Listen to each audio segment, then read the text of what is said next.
Si vous vous promenez dans les montagnes du Rif ou de l'Atlas au Maroc, ou en Kabylie et dans les Aurès en Algérie, vous remarquerez quelque chose de frappant. Une grande partie de la population arbore des traits que l'on qualifie souvent d'européens. Des yeux bleus, verts ou noisettes, une peau claire et des cheveux parfois blancs. Et si je vous demande pourquoi, la réponse semble évidente. C'est le résultat des mélanges avec les Romains, les Vandales ou les colons qui ont traversé l'Afrique du Nord. Mais détrompez-vous, c'est l'un des plus grands mythes que nous avons fini par accepter comme une vérité absolue. En 2018 au Maroc, dans la grotte des Pigeons à Tafouralt, près de Berkane, une découverte a bouleversé cette théorie à 180 degrés. On y a trouvé l'homme de Tafouralt qui vivait sur cette terre il y a 15 000 ans. C'est le plus ancien échantillon d'Afrique dont on a pu extraire l'ADN. Le résultat est sans appel. Bien que l'échantillon initial portait l'aplogroupe EM78, c'est de cette souche qui est issue la mutation EM81. Une signature génétique exclusivement berbère. Une empreinte gravée dans cette terre bien avant que le premier navire européen ne traverse la Méditerranée. L'EM81 est le code qui lie chaque Amazigh à ses frères, du Tiznit à Al-Husseima, en passant par Tizi Ouzou, Bjeya ou encore l'enclave de Nfoussa en Libye. L'une des caractéristiques majeures de ce gène est sa loyauté à la Terre. C'est une boussole d'une précision extrême.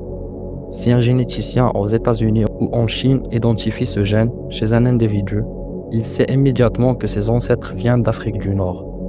Et pour mieux comprendre, c'est comme le dollar et le dirham. Si vous trouvez un dollar dans la poche de quelqu'un, cela ne signifie pas qu'il est américain, car le dollar circule partout. Mais si vous trouvez un dirham, vous savez automatiquement que cette personne a un lien direct avec le Maroc. Le M81 est le dirham génétique des Amazirs.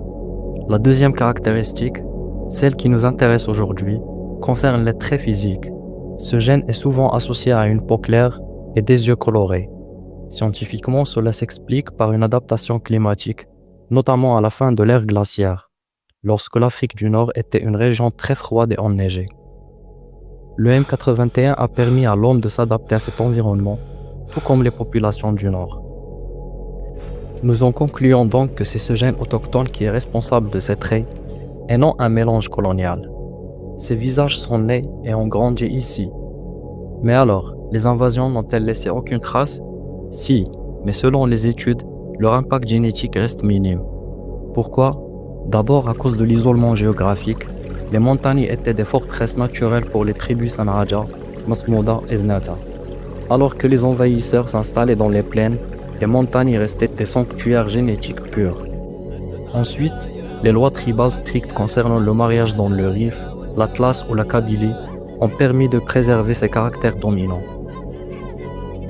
L'étude du chercheur Cristiani confirme que plus de 70% des Nord-Africains portent ce gène, qu'ils soient berbérophones ou arabophones. On le retrouve même par diffusion en péninsule ibérique et en Italie. Désormais, quand vous vous regarderez dans le miroir, sachez que vous ne contemplez pas les vestiges d'une colonisation.